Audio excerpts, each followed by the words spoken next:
Good morning, everyone, and welcome to our webinar. My name is Dr. Rachel Cameron, and I'm a principal with Brooker Consulting. And before we begin, I'd like to acknowledge and pay our respects to past, present, and future traditional custodians and elders of this nation.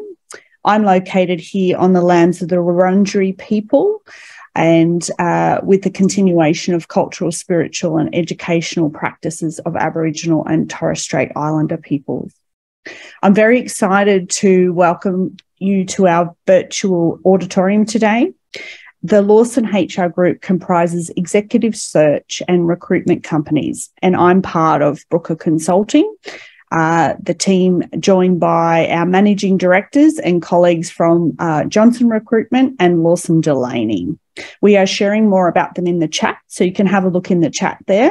And the Lawson HR Group exists to help organisations achieve their strategic objectives through their best assets, their people. And as many of you know, we run webinars on a huge range of topics focusing on leadership, business management, governance and wellbeing issues, as well as industry-specific webinars, such as our soon-to-be-announced July event on the topic of social impact, bonds and outcomes contracting for our not-for-profit clients. As you may be aware, Brooker Consulting focuses on the healthcare, not-for-profit and life science, research and education sectors, and I'm pleased to see many familiar names attending today in the attendee list. It gives me great pleasure to welcome Dr. Avi Ratnanesan and Steve Rowe from Energesse, and I would like to share a little of their backgrounds. So let me start with Dr. Avi. He began his career in medicine in Sheffield in the UK. His training as a medical registrar brought him to Australia, where he completed an MBA at the same time. That's no mean feat at all. So moving into pharma then, Avi joined Serono. This was followed by Pfizer as an associate medical director, then chief of staff, then innovation manager. Now, his 25 years of experience in business and healthcare also includes being a successful CEO and founder roles in digital technology and startups. So welcome, Dr. Avi. And Thank you, Rachel. Thank you.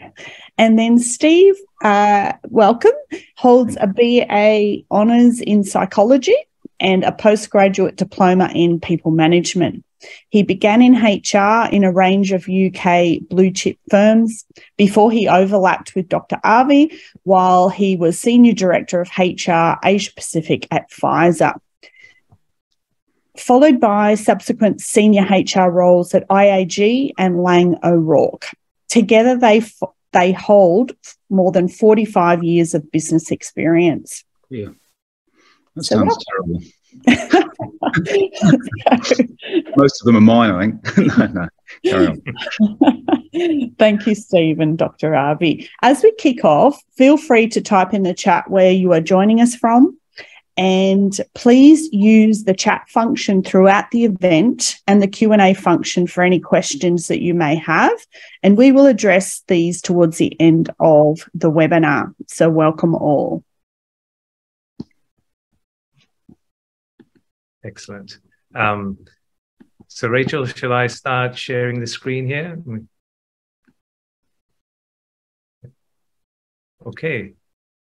Hello, welcome everyone. I will just get started here. What I'm going to do is just get started on sharing the screen. Please let me know in the chat box when you can see my screen. Or Steve, give me a big thumbs up when we're ready to go.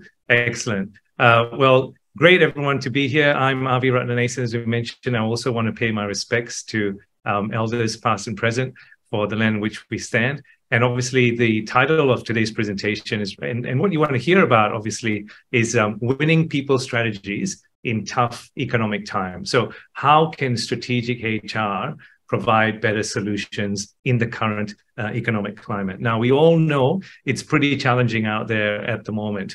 So a bit about who we are very, very quickly. We work with leaders and managers to make more intelligent decisions around business, HR, and people. So a lot of what we do is about improving outcomes, experiences, and particularly return on investment. Right now, everything's financially very constrained, and every decision you make, every investment you make in time, money, or effort needs to produce some kind of outcome. So a lot of our work is about either strategic advice or consulting, providing decision tools, but also we're developing some augmented intelligence tools to really help you improve that employee experience, the value to customers and your communities as well. And as Rachel already mentioned, we've been around for about 10 years, worked in about 5 countries now. These are some of the organizations we've worked with across SME land, large corporates, and not-for-profits, just to give you a bit of a sense of where we worked. And obviously we worked across different sectors, from health, aged care, IT, auditing, and so on. Now, a lot about the objectives. What do we want to achieve here today? Well, really, many of you right now are thinking about how to make these decisions around layoffs. How do we actually improve recruitment? How do we help retention? And many of you are leaders, senior executive board members, or HR teams, and you're ultimately trying to achieve these win-win outcomes, both for your employees and also your organization. So the key learnings that we're going to focus on today is the importance of strategic HR and planning that to address these current workforce challenges that are very complex and multifactorial. Secondly, we're also going to talk about the step-by-step approach that we take to enable strategic HR planning, how to use analytics and so on to future-proof your organization with a more compelling, what we're going to call employee value proposition or people value proposition, and also a comprehensive workforce plan. So those are some of the main objectives we're going to talk about today.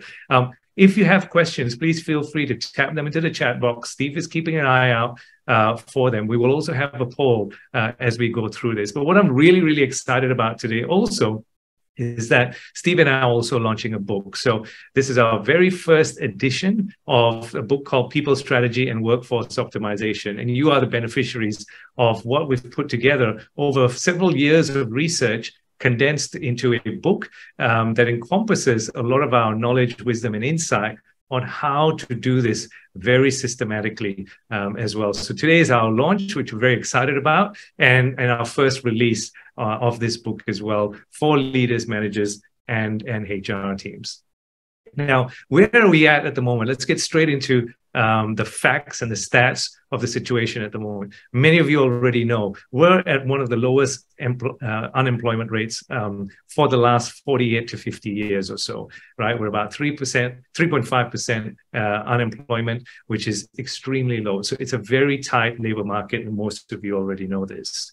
At the same time, the interest rate cycles, in terms of where that's at, obviously, we've had declining interest rates over the last few years, but now they're starting to rise over the last couple of years or so, and we expect that to continue. And that's largely also driven by the wage inflation pressures that are continuing to occur. And we've all seen some recent announcements about award wages as well in the last couple of weeks and the federal budget. Now, what that means in terms of the market is that we're seeing, and you're probably aware also, this kind of two-sided market where on the one hand, you've got specific industries and specific roles that have got talent shortages. So and in the audit sector, nursing and healthcare, and so the clinical roles in rural health, and particularly aged care, particularly acute shortages. We're also seeing that across the IT sector, obviously with software engineers, specialist roles there. And so you still have these acute shortages that have sort of exacerbated quite a bit since the pandemic, limited migration, the Great Resignation. A lot of these drivers have continued to impact, and we haven't really caught up against some of those factors. But at the same time, you're also seeing some sectors cutting jobs. You're seeing extensive layoffs. Many of you have seen the announcements in the tech sector. Tens of thousands of people are laid off in the US, which has a downstream effect across the subsidiaries in Australia. But you're also seeing that across many other industries as well, from retail and other sort of industries. So a two-sided approach is not a one-size-fits-all problem at the moment. But what you may not be aware is this pattern we call the vicious cycle, where on the one hand, if you look towards the left, many organizations are being faced with these workforce shortages and wage inflation, but they're also being hit with this revenue or profitability decline. So with all the costs going up, many businesses are going into deficit.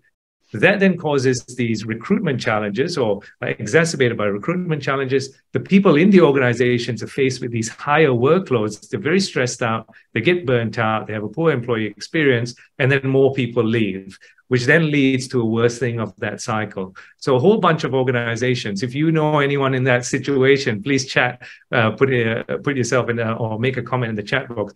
But many organizations can see the symptoms. They cannot see the connections of all those symptoms and what are the root causes to this vicious cycle. But the key question is, how do you break this cycle? What's the circuit breaker? Well, this is where strategic HR actions come into play, right? You need to invest in the right solutions and invest in them in the right ways in order to break that cycle, achieve that profitability upgrade again, attract the right talent in, and get the business or the organization back in the right way. Now, this may take months, this may take years, or it could be done in weeks if you're a very small team or organization. But what we've seen is that if you don't take the strategic HR approach, you cannot break the cycle. So what does this currently look like in practice? Well, we've seen many executives, and we've researched a couple of hundreds of CEOs, HR leaders, CFOs, and so on to see what are the decisions that they're currently making. Well, many of the workforce challenges, you can liken them to a bit of a bucket, right? So your organization is a bucket, and you're trying to fill the bucket with staff, optimize the people within the bucket, but at the same time, your bucket is leaky, right? So you're having employee turnover occurring at the same time. And some of you are experiencing employee turnover higher than the market median, it's worse than the market. So it's a tough challenge. So organizations are either shutting down services, saying, look, we cannot actually staff the wards, we can't staff these units, we can't staff the business line or production line, or you're delaying growth, right? Which means difficulty coming back to surplus. At the same time, you're trying to fill the top of the bucket by intensifying recruitment. You're trying to retain your staff, which is another big decision. How do we do that?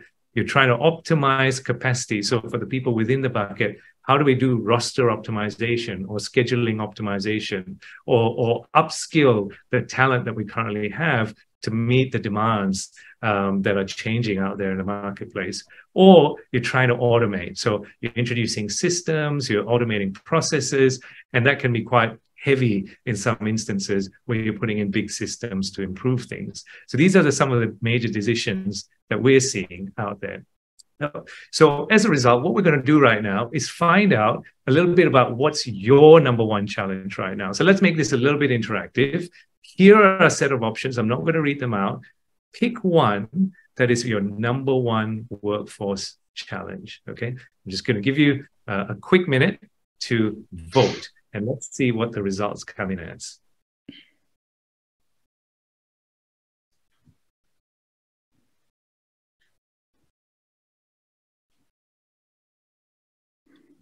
And if you tick all 9 boxes, we can probably arrange some therapy, if needs be. Yeah. So remember, just pick one, right? It's a single choice vote. I know many of you have got many of these problems. So this is an exercise in prioritizing your number one problem. That'd be interesting to see where we land. And just to say, Abby, these aren't just random. These are the kinds of problems. This is the kind of the top 9 of the problems that we're hearing in the market. So we're assuming that a lot of people on this call might be having similar issues.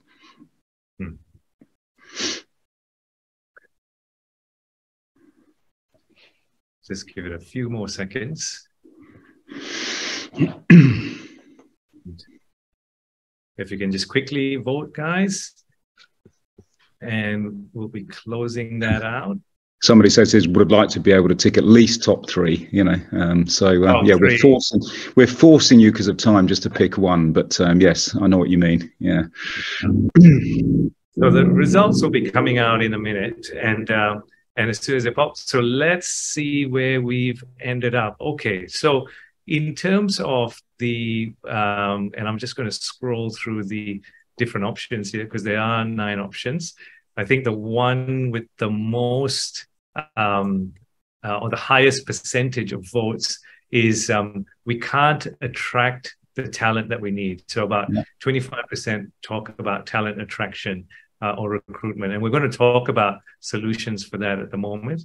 I think the second highest is that we don't have the internal HR capability beyond the transactional. And that's really interesting because you actually have the insight around that. Some organizations don't have that. And that's probably why you've attended this webinar as well.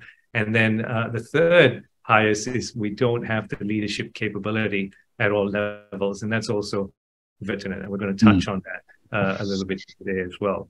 So thank you for those voting. It's very, very interesting to see where people have voted. There is a slight shift in today's poll compared to some of the previous questions. But really, coming back to that HR capability question or time constraint, typically what we've seen is, your HR function or many of the others that are in these roles of trying to coordinate the strategy are very divided in their focus, right? And that's often a function of the complexity of the challenges with trying to address these workforce shortages, the complexities of the role, having to spend time on recruitment, performance management, career development, industrial relations, and employee relations, taking up a lot of that time as well. You always got residual health and safety requirements from COVID. So it is really a trick trying to figure out where do I spend my time or focus in order to get this right.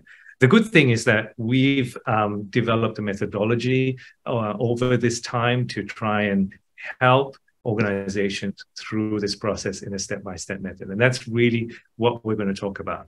So the methodology that we've developed, we actually call it a methodology to address workforce challenges and growth, CFBE. And what do we mean by that CFBE? I mean cheaper, faster, better, and easier. Because in tough economic times, you are resource constrained, you are time constrained, you still need to deliver a better experience for your team members. And so the frustration levels are high. You need to have a system in order to do this. And that's what we're going to present to you right now. So let me just click through and go through this, and we will have a bit of time for Q&A at the end as well, so we can unpack this, and we're going to go deep. So what are the 8 steps that we've identified organizations need to do from our research in order to get this right? Step 1 is aligning your people leaders. Now, you all know to some degree who your people leaders are. You may assume immediately that's the executive team, the board, the HR director, and so on. But there's also other elements to people leadership. And in some cases, these are the people who are leading business lines or business units that may be particularly challenged in terms of the workforce. In other instances, they're not part of the formal hierarchy, they're part of the informal hierarchy. These are the people in the organization who are very influential. They are the voice of many people in the organization. And often when you get them on board something, everybody follows. So we developed a process around step 1, around aligning your people leadership. Step 2, it's important to clarify the problem statement and quantify it as well. So what we found is typically there are so many challenges that are not well articulated. But more importantly, the problem is not quantified. So often in the case of turnover, what is the cost of turnover to the organization? Do you actually know? Have you actually quantified that? Because if you don't know how much to invest in solutions. And this is often where there's underinvestment in solutions. Step 3, after that, is harnessing what we call the voice of management, the voice of employees, and the voice of systems. And we'll talk about that in more detail, what that looks like. Step 4, you triangulate all those different sources of information and you prioritize the key drivers. This is why we asked you to do the poll earlier. We wanted to help you understand this concept of prioritizing the drivers, but we'll talk about a more sophisticated way of doing this. Step 5, it's about generating a solution portfolio. It's not just about one solution here. As we talked about, there's lots of research that shows that no one solution is going to fix this problem. You're going to have several, and you have to invest the right amounts of time, money, and effort in order to get on top of this, which is why we call it a solution portfolio. Step 6 is about articulating that people strategy on a page, so it's visually clear and articulate, such that others can understand what the strategy is in the organization. Step 7 is about implementing it, governing it, and in a continuous improvement way. And step 8 we'll talk about is aligning the enablers and the process and the system. So we're going to go deep into each of those steps. Don't worry, there's lots of information here on how we can help you do this. And we will go into step 1. And by the way, some of you may already have received a link to the book. So that's going to be posted in the chat box at some point. Feel free to click on that already if you're already interested in finding out more. But let's go to step 1, and Steve's going to take us through that. Yeah, sure. And we're not going to be able to go through all the 8 steps. I think time doesn't permit, but I think we go through the first 5. But yeah, look, as Avi mentioned, step 1's about kind of corralling your people team, your people leadership team. And I think it's a common mistake to assume that changes will get made in the normal course of business. I think if you're trying to change something more substantively, you need to put some structure around your stakeholder group. So this is about bringing people together. And for those of you in larger organizations, then you might have something that looks a little like the diagram on the left, where you've got more resources and you can appoint people to various roles in that. Abby's touched on the kind of people you need in the broader team. It's a luxury to be able to have a program implementation lead, a program sponsor, and then that analyst person, that's someone who's really good at the data. But look, if you're in a smaller organization, and this is a common question, how do I, and it came out in the poll, I think, how do I lift myself to operate at a high level of capability? I think the disciplines of thinking about your stakeholder groups, and particularly using RACI on the left, that most of you will know RACI: responsible, accountable, consulted, informed. Breaking down all the key stakeholders that are going to need to be engaged one way or another, either in doing the work, hearing about the work, or getting opinions, I think is really important, even if you're in a smaller organization. So, we recommend that at this step you bring a level of structure to how you engage those stakeholders, even if you're in a small organization, you've got limited resources, because it will help you in the long run. If we move on to step 2, this is clarifying, quantifying the problem. This example is a really nice example. It'd be nice if everything was this easy, but this is labour turnover, which Abby touched on, and we think this is quite compelling. This is a real chart from one of the companies we work with, where if you look at the data, and don't worry about getting into it, but you can see the shape of the graph. Essentially, this particular organisation had a very clear issue that their voluntary labour turnover was 2.5 times the market. And of course, that's going to provide a lot of pain. So in this particular case, it's pretty clear and compelling that there's a problem here that needs some action. The more that you can present data in a compelling way, the better chance you've got of getting that support that you need to drive change. It's surprising how many organizations we've been to where something as simple as labour turnover, which is actually reasonably easily captured, actually there's no reporting, there's no discussion. So if you're one of those organisations that doesn't do it, it's a fundamental. Look at how many people are choosing to leave, get a point of market data and move on. If we move on to the third slide, before I hand back to Abby, I think as Abby mentioned, you can cost this. It's with labour turnover, which is any Google search will tell you that it costs a lot of money to lose people, and that's a combination of direct costs and also indirect costs. Direct costs like recruitment, retraining, etc., but all those indirect costs in terms of productivity loss, the engagement impact on the people that are left, to the survivor syndrome, if you like, of the people that are having to do extra work and seeing people around them leave. And various other things. So that there's obviously so there are ways to calculate that. We have our model. Often, I think the true value, the true cost of turnover, isn't really understood in business. If you want a thumbnail, it's about 50% of turnover. It ranges from about 50% of annual salary. It ranges from about 25% to about 200% it's a big number. So in that previous example that we use with the company 2.5 times market, you can quantify that and say that's costing you a lot of money, and that can be a key launch pad for you to take action. Back to you, Avi. Yeah, thanks, Steve. And it's really interesting because, you know, where we're at in terms of the use of data and information. There are some leaders that are very pro data and using information. Others prefer to chat around the table and make a decision. Some are introducing more systems and so on, or doing lots of employee engagement surveys, people matter surveys, and so on, but not translating that into meaningful actions.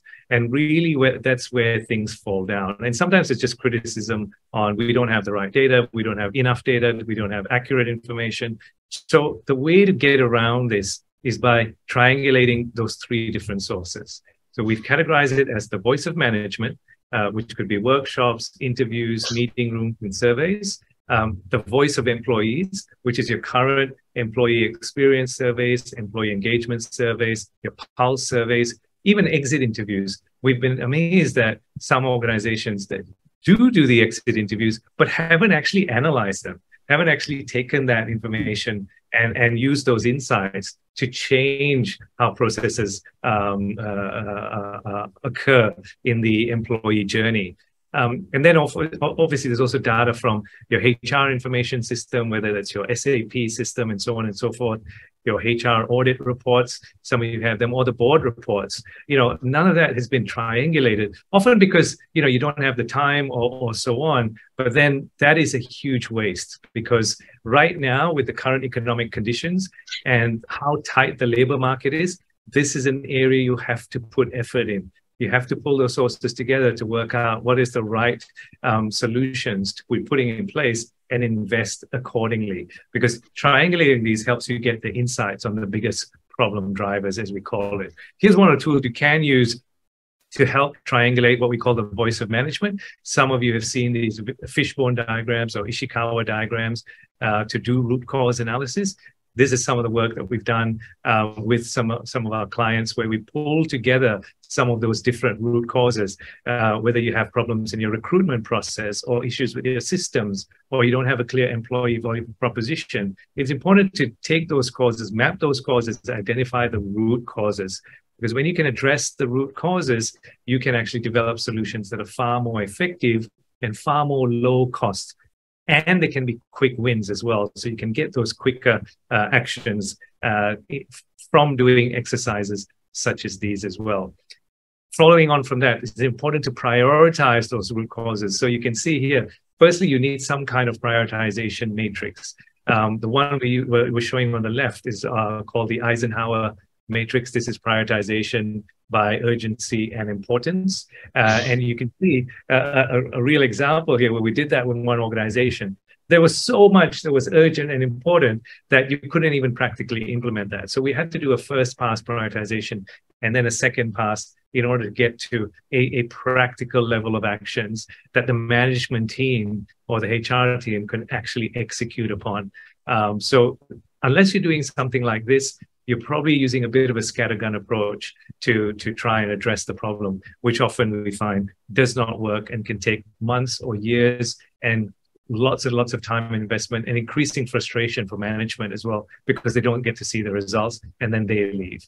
So following on from a prioritization process like that, you then get to what we call solution generation. I'm going to hand over to Steve to talk about this side of things.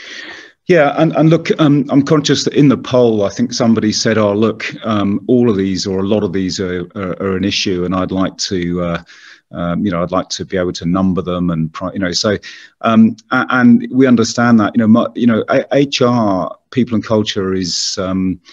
Some see it as a transactional function, and there is a big transactional element to it, but it also goes from paying people at the one end to culture change, transformation, leadership, engagement, talents, which are much more difficult to get your head around. And that second poll answer about we don't have the internal capability. So this model here is we offer it to you as a way of framing up the world of people and culture in a way that gives you a bit of a compass, a bit of direction. So when it comes to solutioning, you can really think about what you're solutioning for. And essentially the way that we see the world of people and culture is as an alignment challenge. Really quite simply, it's the old Venn diagram you all learnt at school. You're aligning around two fundamental questions. And the first one is on the left in that circle. What does the business need in terms of its people? And the one on the right, which of course covers everybody in an organization, is what do the people need from the business in order to come, in order to stay, in order to do their best work? And that goes to the heart of that number one poll answer. How can we attract the right talent? So essentially, alignment is the challenge, and you can easily pose these questions, but how do you answer these questions? Well, that takes you to the bottom of this chart where we've got a workforce plan and the EVP. We think that these two documents, these two artifacts, these two points of view are something that you need. And I'll start with the EVP because that came out as clearly key when you're in the poll. Now, we're not going to go into depth on that on slides, but as an absolute minimum, you need to be able to answer that question. Why would anyone come here? Why would they stay here? And why would they do their best work every day? Now, we've got lots of work. There's lots of area in the book and lots of research that we've done around what good EVPs look like. But you have to have a clear and compelling EVP. Otherwise, you're not going to be able to attract the talent. It's as simple as that. So your starting point is, why would anyone come, stay and do the good work? The bit that I want to expand on is the one on the left, the other document, which we see as the other foundation of a good people and strategy. You need an EVP, but you also need a workforce plan. And I think some people know a little bit about workforce planning, but it's a concept that isn't as well understood as we think it needs to be in the market. And with that, we'll go to the next slide, which is a busy slide, but we think it's useful. So this is a real extract from a real plan. We find that often when that question is addressed, who do we need? What kind of, often the answer is sometimes delivered out of the finance team, and often it's, well, we need X FTEs. We need more. We need to move from, I don't know, 100 people to 120 people over the course of next year. Well, that's not a workforce plan. That's not a workforce plan. That's a capacity plan at best. This is an extract from a workforce plan, and it builds around in that sort of green box there, that under year one future state. It's 3 C's model: capacity, composition, and capability. You need to consider all those things. So let me explain. So in this example, which I'll just talk through briefly, don't get lost in the detail. This was from a membership organization who are a very successful organization, but they were looking to drive their membership higher. And key to that was their member relations executive team. They had about 25 people in that team. They wanted to increase capacity in that team to drive that membership because there was a clear correlation. So you can see in this chart that there's a plan here to increase capacity for FTEs from 24.5 to 31.5, but the composition was going to change. And if you look at this chart, you'll see that in the variable column, you've got FTE permanent, FTE variable. They were going to increase capacity by 7, but all with variable cost. They wanted to bring on contractors, actually in part-time roles. So to get to that FTE, they wanted to bring on 9 part-timers to get to increase by 7, a combination of permanent and part-timers. So considering how you're going to employ people, whether it's short-term or long-term, is a really important consideration. They wanted to have that variable part of their workforce so that they could test whether or not they were going to drive the growth they needed. Often companies just replace Joe when Joe leaves. Well, it's an opportunity when Joe leaves to say, well, how are we going to employ that person? Do we employ them permanently, or is it a change project that can be more limited? So that's capacity and composition. The really interesting one, which is often overlooked, is capability. And in this particular example, we had a really good look at the capability sets of this group, and we found that there was a knowledge gap and a skills gap. The knowledge gap was around governance. They needed to understand more about governance, which was a critical piece of what this particular membership organisation was providing advice on, and they also needed to have influencing skills rather than relationship skills. Different thing. They were very good at schmoozing. They weren't so good at persuading.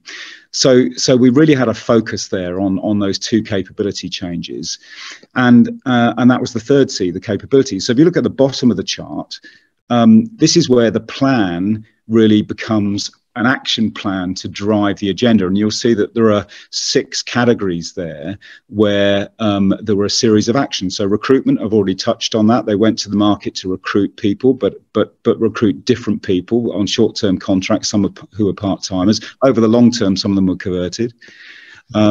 They had a specific development plan. They also increased reward. They decided this was such a critical group that they needed to increase the pay, and they also exited a couple of people that were holding things back. The most significant change here was the org design, where they brought all this group together into one central group rather than having them geographically dispersed, and that was a major change they made. So when we talk about workforce planning, we talk about something which is much more comprehensive than the typical FTE plan only. It's done on a spreadsheet. It's great conversations, but it's important work. If we go to the next slide, which we then, in terms of solutioning, Avi's talked about the Eisenhower diagram. This is another 2x2 matrix, which we think is really useful, really important. You are potentially going to get overwhelmed with things that you can do. In simple terms, this is a really easy way of deciding what you're going to do when it comes to solutions. And it essentially works on 2 axes. The y-axis is about impact. What business impact will doing, if you do that successfully, what business impact will it have?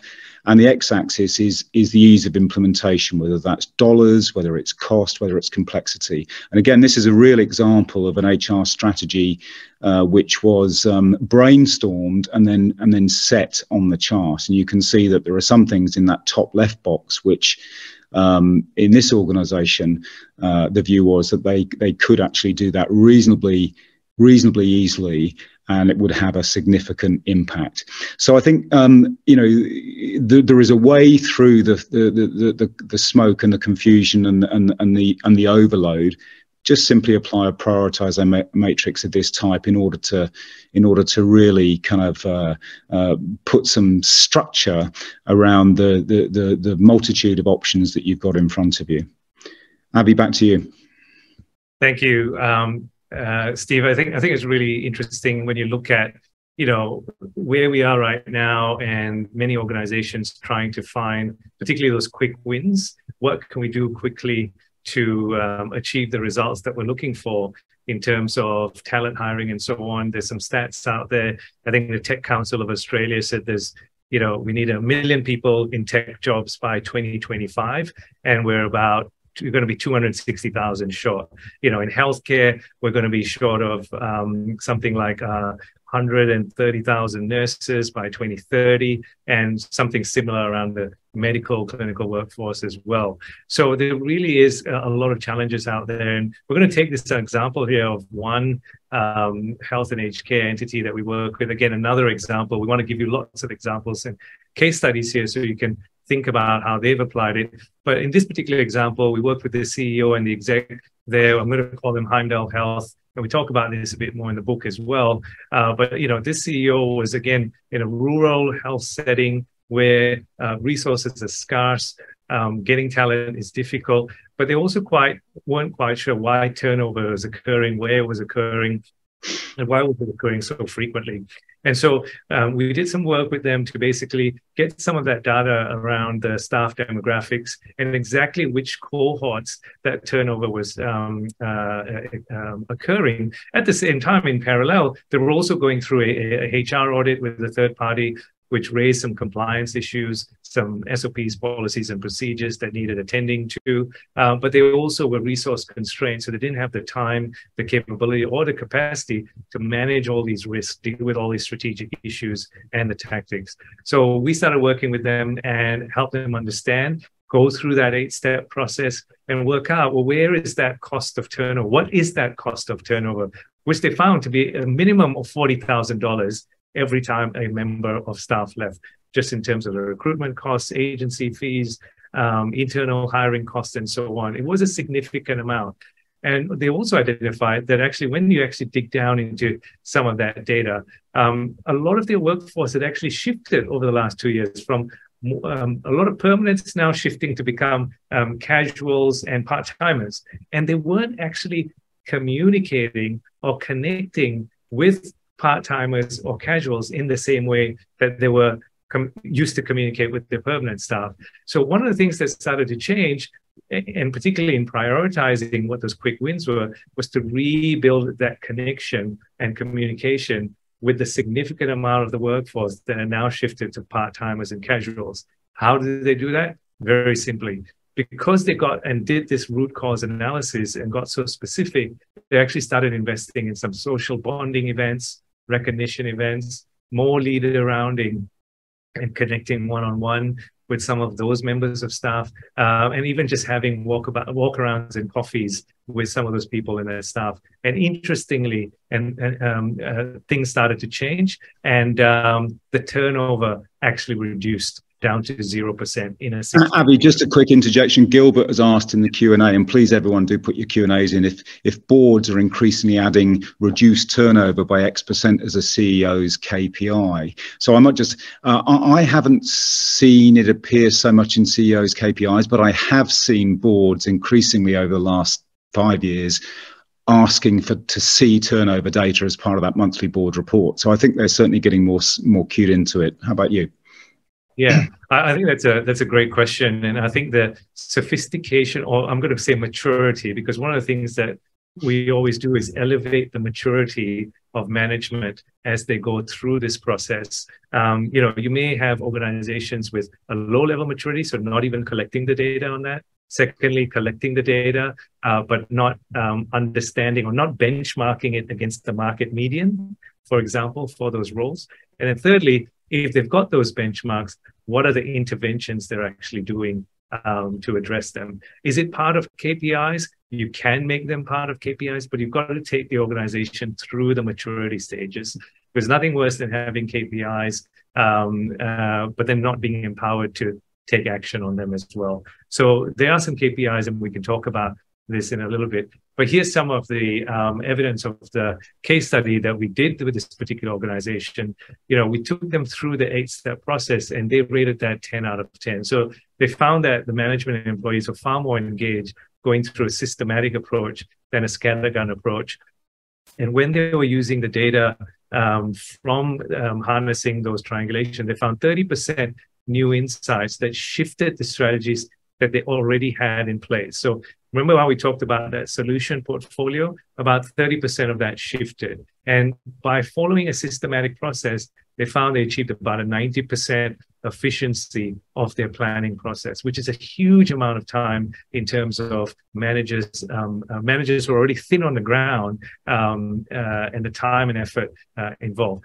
As I mentioned, they managed to reduce their voluntary employee turnover down to 0% in 6 months. So again, small organization, smaller team, but very important KPI here, or sort of a metric that they required. And also, the important part to this was they actually found improvements in annual leave costs and leave loading, as well as overtime, which is a very significant cost for this small organization. Now, when you add it all up, it amounted to about 8% of the total employee expenses, and very significant, about $700,000. So it really, if you follow a systematic approach that really ties a lot of these pieces together, you can actually make some very significant savings in your employee expenses. But when we work with businesses, you can actually also see improvements in profitability because you have improvements in productivity as well that occur, by optimizing certain things like rosters, scheduling, and you have more engaged staff. So it's very, very important to do that. But in moving forward as we go, and we will take more questions and try to answer them, I also want to quickly touch on a big question for a lot of execs, boards, and so on around technology. We've seen the technology wave, and particularly AI, come in a very big form, particularly in the last 6 months. Particularly now, AI was something sitting on the side, and now with ChatGPT, it's right at the forefront of everyone's minds. And many organizations are starting to think about how can we use technology better to deal with a lot of the transactional processes. And in those understaffed HR teams, Many of them can see ChatGPT over there, but I don't know how to use it in my day-to-day work at the moment. So there are some opportunities to do this, but coming back to that 8-step process, it is about understanding where your problem drivers are and how can you use technologies like ChatGPT to help address them as well. Obviously, a lot of organizations are using it for search, using it to find the right information and actions to solve particular problems.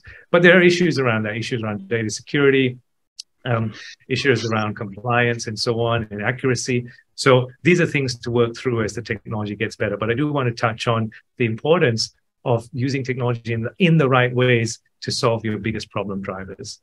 So as we sort of go through, well, what do we do in this space? And we will have time for questions. So some of the challenges that we've been helping address those organizations that understand where they sit with those buckets is we've been doing a lot of work around enterprise growth and strategic HR planning, obviously. So for businesses that are looking to grow or come out of deficit, return to surplus or return to profit, the piece that we've been bringing is that strategic HR approach. In some cases, that it involves optimizing their recruitment process or developing their EVP, as Steve talked about, which has been unclear in the past.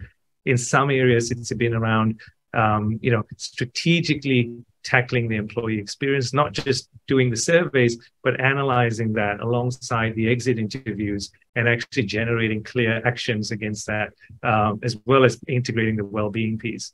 Some areas we're mentoring CEOs, executives, and the leaders in the organization. So that's the leadership development piece. Some organizations don't seem to have the capability in workforce planning or roster optimization because they're so spread so thin. So in some cases we do that. And obviously then there's the systems and data piece as well, and AI, as we talked about. So we're developing some solutions in that space and also helping organizations develop their own solutions. So that's some of the pieces that we've been doing with organizations. And so just to summarize, what are the key takeaways here as we wrap up? Obviously, we've talked about how important strategic HR planning is and workforce optimization. But our position is that it's mission critical, right? For you to get and break that cycle, that vicious cycle that we talked about, and achieve accelerated growth, this is a core competency that you need to either bring in or apply in your organization. We highly recommend the 8-step approach because it helps you achieve the outcome CFBE, as we talked about, cheaper, faster, better, and easier, which we keep hearing from the teams that we work with at the moment because they're so resource constrained and financially constrained in many cases. There are also some that want to be the best in the industry, and this is where these processes can come in as well. And obviously, we want to help you refocus your organization, get your EVP right now. I had one CEO said, they've asked me to make a video to talk about why people should work here. I said, okay, what are your 3 key messages around your employee value proposition? It's like, don't know. Right. So it's really important to get those key messages right from your EVP and a workforce plan, as Steve mentioned. That's the integration of the people deal, as we talked about as well. There is an opportunity here, and some links are going to be posted in the chat right now to access the presentation summary. Now, the recording will be sent out, but we will also send you a code for the book as well. So you get a discount code, which is shown here. And also feel free to connect with us on LinkedIn. We really want to help you as our community of leaders, strategic leaders, to actually change the world, go out there and help businesses become more successful, help organizations deal with these challenges, and also treat your people the right way. We think it's possible if you take this approach, and that's what we're about. So please feel free to connect with us on LinkedIn right now. Those links will be posted in the chat, or send me an email and I'll direct them to the right people in my team. That's my email address down below. I'd love to hear from you and some of your thoughts around this as well, so we can send you some of the resources. As I said, the recording will be sent out, but we have some additional things that we can send you as well. Those are my email address below. So moving on from that, we're going to go into questions. Yeah, Abby, let me. There's a couple of it. There's a statement firstly that someone said who's from the NFP sector, saying that actually for them it's more about alignment and engagement and culture change rather than turnover. And And because we have sort of focused on turnover a little bit, and Leanne has asked, well, what other key metrics should we be monitoring other than labour turnover? And I might just answer that briefly and then let you expand on that. It's a really good question. Turnover is one, say, easy to report, it's compelling, and it's an important metric. But we'd say that the other two, there's lots of metrics, but two other key metrics, which we talk about in the book, are engagement, obviously. And again, these days, unlike 20 years ago, it used to cost you a fortune and take 3 months to get engagement data. Now you can do it very, very easily and very cheaply. You can either design your own on SurveyMonkey, or you can use one of the great providers that are out there that give you great sophistication. But engagement, is a really critical and important measure, because we know it's a driver of retention and customer sat and everything else. So that's the second one. I'd say the third one is productivity, and often HR people in particular say, oh gosh, how do we measure that? Well, actually there's a very simple measure, which is that you look at your investment in pay costs, which is typically 70% of an organization's cost base, and you look at that in terms of its percentage of your total revenue or your total profit. So profit per employee, revenue per employee.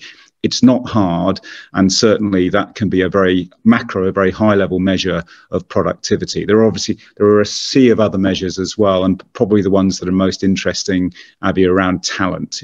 We find that one of the biggest jumps that people commit. An easy thing to do is to have a conversation about talent. Who are the talent? Who are the high potentials? Who are the scarce skills? And what are we doing for them? If you have that conversation and you measure talent turnover and you measure talent internal promotions, organizations can leap forward hugely. And we think that's very important. Abby. No, I think that's right. Depending on the type of organization that you have, many organizations are still measuring number of vacancies, right? And time to fill roles or time to recruit. That's an indicator of your how well your recruitment process functions and a factor of the market.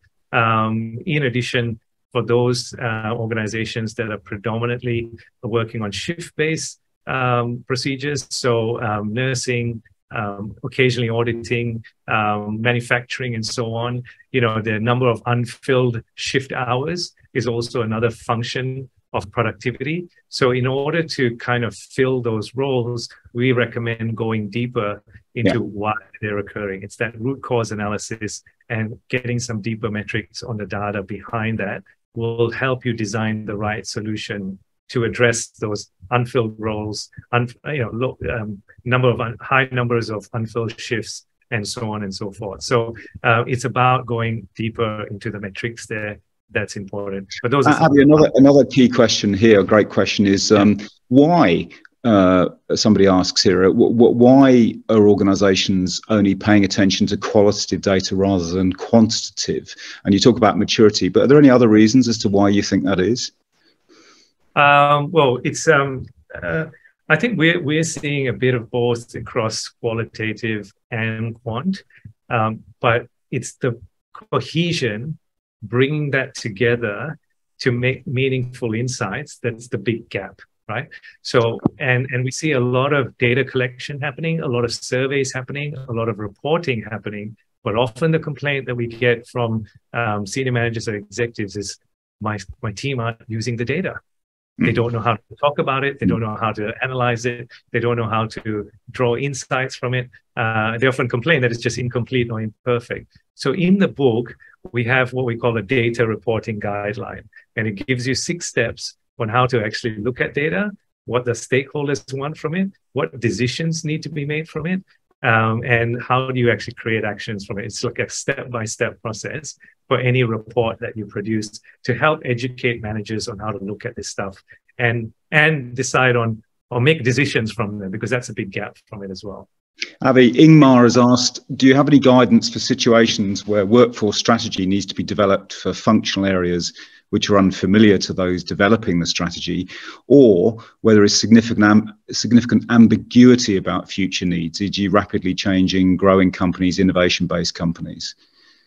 Yeah, this is a great question. So one question was around functional areas. And Steve, you might talk to that a little bit. And the other question was around rapidly changing companies. So Just had a conversation just yesterday with a startup in the US, rapidly growing, went from 0 to 70 million in 2 years, right? Very, very fast, experiencing all the same growth challenges. And right now, they've hit this market where, because they're growing so fast and the market demands are changing, they're not quite sure what talent to bring in, but they know they need to bring in talent. So again, come back to the basics. Have you done your workforce plan? Oh, we're kind of working through it, but we don't really know what to do in that space. Okay, start there. Use the system to do that. Have you got your EVP sorted out? No, we think it's pretty attractive to work here. It's a lot of fun, but we haven't clearly articulated it. Okay, get those basics in place. So that's some of the ways around. Now, I forgot what the other part of the question. Yeah, well, I'll cover that really briefly because we're tight on time. But yeah, I think also with workforce plan, you can have two scenarios. Often you could say, well, look, we might buy this company and go into that space, or we might not. I mean, it's perfectly possible to do some scenarios, as part of your planning, and that's quite typical. On the functional stuff, I think I'd encourage people to do what we've tried to do for people and culture, and go back to first principles and say, well, why does this function exist? Who are the customers? What gets produced? Advice, documentation. I think taking a customer-centric view to functions and asking why they're there and what they deliver, I think is a very, very good start for planning purposes. And often that's not done. So I would recommend that. But one question before Rachel comes in, and this was an important one, that is, what do you say to people after a big round of redundancies and a lot of people have left? I think it's communicate. Keep iterating on, people love nothing more than to, right now, Maslow's hierarchy, safety and security, really important after people leave. So a lot of reassurance, help people feel secure again, show them the vision and the mission of the company in terms of its new direction, and keep reinforcing that will help to engender a feeling of confidence in the organization and the remaining staff. So I think I would emphasize on some of those points moving forward. Again, love to hear from people. Please connect with us on email, LinkedIn. They're all in the chat box there. Over to you, Rachel. Thank you so much. Thank you very much, both of you. That was very interesting and very, very useful. Great tools and great resources. So thanks for explaining that to us. So thank you on behalf of the Brooker Consulting Group and the Greater Lawson HR Group. And I would like to thank both of our speakers for their excellent insights and practical tips that we can implement straight away into our workplaces. Thank you, as always, to our audience for your active participation. And we invite you to look at our websites and LinkedIn pages to learn more about the Lawson HR Group, and more details are in the chat. Have a wonderful rest of the day and look out for our upcoming next events. So thank you all. Have a good one. Bye, everyone. See you. Cheers, everyone. Thank you for your time.